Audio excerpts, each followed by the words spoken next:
एकनाथ शिंदे दिल्लीला गेले आणि अमित शहासोबत त्यांची बैठक झाली नाही, असं कधीच घडलेलं नाही. ज्या क्षणी एकनाथ शिंदे आपल्या आमदारांसोबत सुरत मार्गे गुवाहाटीला गेले, त्या क्षणापासून ते आजपर्यंत एकनाथ शिंदे यांच्या मागे अमित शहांचा भक्कम पाठिंबा आहे, असं सांगण्यात येते. एकनाथ शिंदेंना मुख्यमंत्री करणं, जागा वाटपात योग्य असं स्थान देणं, अशा अनेक गोष्टी फक्त अमित शहा यांच्या पाठिंब्यामुळे शक्य झाल्या. जेव्हा जेव्हा राज्याच्या राजकारणात एकनाथ शिंदे शहा बसतो असं वाटतं, तेव्हा एकनाथ शिंदे दिल्लीला जातात आणि अमित शहा सोबत बैठक पार पाडतात.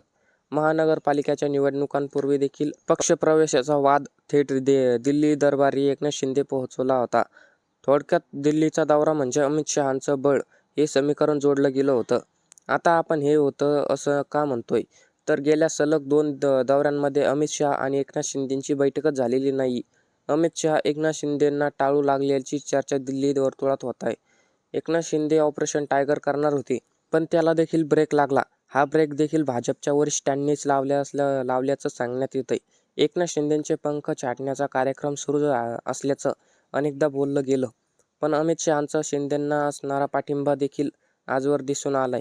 यंदा मात्र अमित शहांनीच एकनाथ शिंदेपासून अंतर ठेवायला सुरुवात केल्याचं सांगण्यात येऊ लागले. मागच्या 2 दिल्ली दौऱ्यांमध्ये शिंदेंची भेट टाळणं हाच पुरावा असल्याचं देखील सांगण्यात येतंय.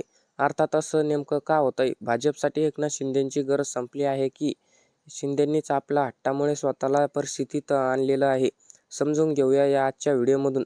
एकनाथ शिंदे अमित शहा यांची भेट झाली नाही आणि त्यातूनच भाजपने शिंदेंना इशारा द्यायला सुरुवात केली. असं म्हणण्याचं पहिलं कारण ते म्हणजे शिंदेंच्या महत्त्वाकांक्षी धोरणात एकनाथ शिंदे शिवसेनेचे प्रमुख आहेत. ते एक पक्ष चालवण्यात आणि आपलं पक्ष वाढवणं हे त्यांचं मुख्य ध्येय असणार याबाबत शंका नाहीये. पण हे करत असताना ते भाजपच्या शेपटीवरती पाय ठेवायला लागलेत. वास्तविक मुख्यमंत्रीपद शिंदेंना मिळणं ही एक शिंदेंची लॉटरी होती. 2.5 वर्ष मुख्यमंत्री पदावर राहिल्यानंतर आणि भाजप एक हाती बहुमतांच्या जवळ पोहोचल्यानंतर त्यांनी मोठ्या मनाने मुख्यमंत्रीपद सोडायला हवं होतं, पण तसं काही घडलं नाही. शिंदेंची हीच कृती शिंदेंच्या बाबतीत आत्मघाती ठरल्याचं बोललं जातं. कारण भाजपमध्ये वरिष्ठांचाच आदेश हा पलीकडे दुसरं काही नसतं.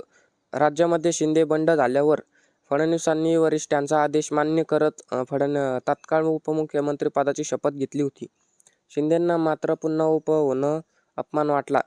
मात्र इथून पुढे देखील शिंदेंच्या महत्त्वाकांक्षा काही दूर झालेल्या नाहीत. मुख्यमंत्री पदासाठी आपणच योग्य आहोत हे सांगताना ते राज्यातल्या भाजपला आणि मुख्यमंत्र्यांना अडचणी निर्माण करतात दिसतात.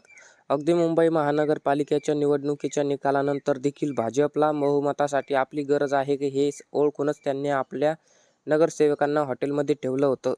महानगरपालिकांच्याच निवडणुकीत भाजपच्या उमेदवारांना पक्षात घेण्याचं धोरण अंमलात आणलं होतं. या छोट्या छोट्या गोष्टी एकनाथ शिंदे हे दुसरे उद्धव ठाकरे होऊ लागलेत हे सांगण्यासाठी पूरक ठरायला लागल्यात. 2014 ते 2019 या काळामध्ये फडणवीसांच्या नेतृत्वात युतीचं सरकार राज्यात अस्तित्वात होतं. मात्र 2016 नंतर फडणवीसांच्या नेतृत्वावर कुरघोडी करण्याचा प्रयत्न शिवसेनेने सुरू केला. उद्धव ठाकरेंच्या या कृतीमुळे भाजप सेना युती संपुष्टात आली आणि पुढे सेनेची वाताहत झाली. शिंदे या राजकारणात शिकलेले आहेत असं म्हणता येत नाही, कारण ते सातत्याने राज्यातल्या भाजपला बॅकफुटवर टाकण्याचा प्रयत्न करताना दिसतात.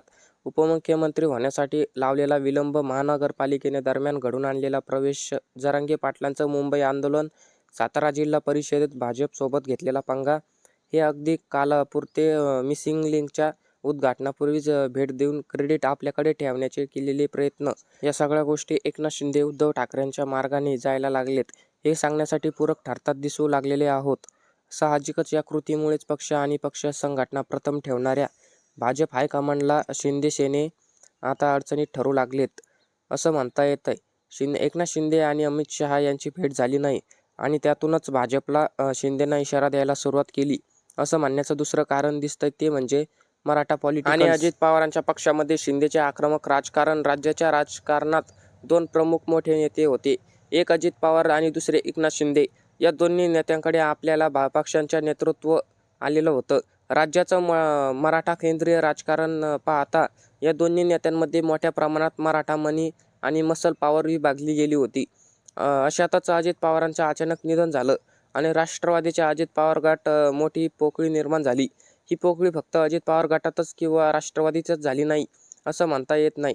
तर मराठा राजकारणात मराठा नेतृत्व हवं असणाऱ्या वर्गात देखील नेतृत्वाची पोकळी तयार झाली.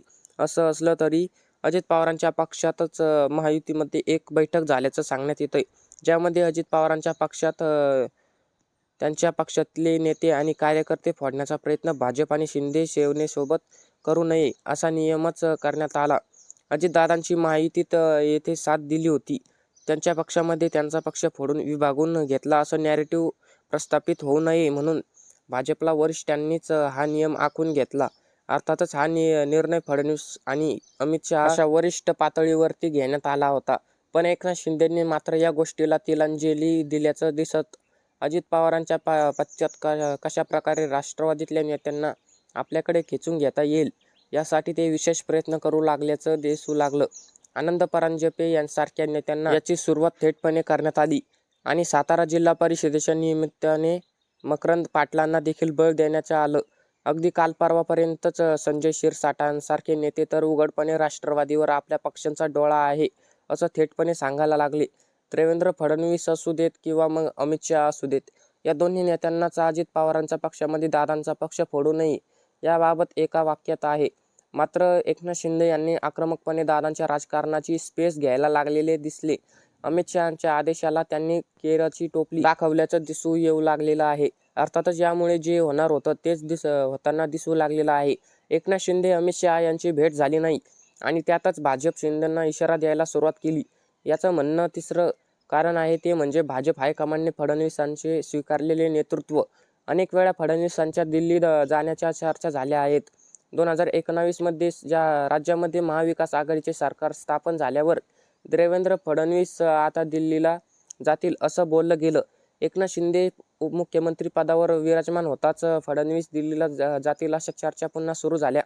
जरांगे पाटलांच्या आंदोलनानंतर फडणवीस टार्गेट होऊ लागल्यावर फडणवीस आता दिल्लीला जातील अशा चर्चा पुन्हा सुरू झाल्या. पुढे लोकसभा निकालाची भाजप राज्यामध्ये बॅकफूट गेली तेव्हा देखील फडणवीस दिल्लीला जाणार असं बोललं गेलं. विधानसभेच्या निकालानंतर सुद्धा मुख्यमंत्री पदाचा विषय लवकर मार्गी लागला नव्हता. तेव्हा सुद्धा फडणवीस आता दिल्लीला वारी करणार असं म्हटलं गेलं.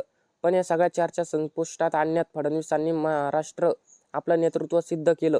भाजप आणि महायुतीचं सरकार सुरळीत चालण्यासाठी फडणवीस योग्य आहे या मतावरती पक्षांच्या केडरपासून ते संघ आणि पक्षाचं हायकमांड यांच्यात एकमत झाल्याचं दिसतंय.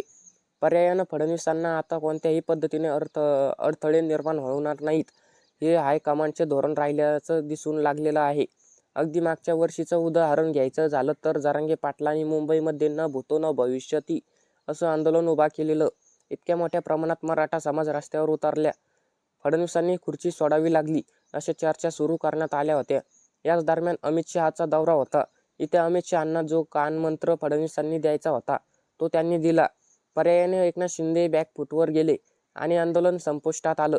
थोडक्यातच फडणवीसांच्या मार्गामध्ये आता अडचणीत नको अशा भूमिकेत पक्षांचं हायकमांड आलेलं आहे आणि यात त्याचं कारण देखील फडणवीसांनी स्वतः नेतृत्व हे सिद्ध केलेलं आहे.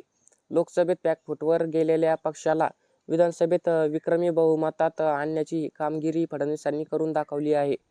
देखील राज्यातील बहुसंख्य असा मराठा समाजाच्या आंदोलनामुळे भाजपसोबत तो दुरावलेला असताना देखील विधानसभेत मोठ्या प्रमाणात मराठा मतांनी बेरीज फडणवीसांच्या नेतृत्वात झाल्याचं दिसलं.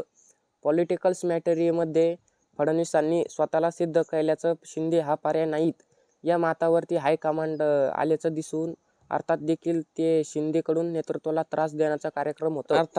तरी देखील शिंदेकडनं नेतृत्वाला त्रास देण्याचा कार्यक्रम होत असल्यानं शिंदेच्या पाठीवरचाच हात हायकमांडने दूर केलेला आहे असं सध्या बोललं जाऊ लागलंय.